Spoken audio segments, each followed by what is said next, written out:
আমরা বলি না, শুভেন্দুর ক্ষেত্রে তাই হয়েছিল। তাপসকে বেশি সম্মান দেওয়া হয়েছে, ইডি তার বাড়িতে গিয়েছিল, আর শুভেন্দুকে ইডি ডেকেছিল, তারপর উনি তৃণমূলে যোগ থেকে বিজেপিতে যোগ দিয়েছিলেন। মহাভারতে একটা আছে না কথা, মহাজন কোন পথে গমন করিয়াছেন?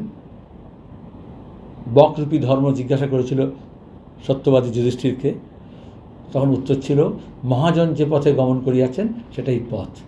সুতরাং যে পথে শুভেন্দু বিজেপিতে গিয়েছেন সেই পথেই তারপর পদত্যাগ হয় না। তো আজ পর্যন্ত আমাদের রাজ্যে এমএলএ এবং এমপি যে দলত্যাগ করেছে, কার পদত্যাগ হয়েছে? মমতা ব্যানার্জি পদত্যাগ করেছে, মনে আছে? এটা তৃণমূলের ট্র্যাডিশন।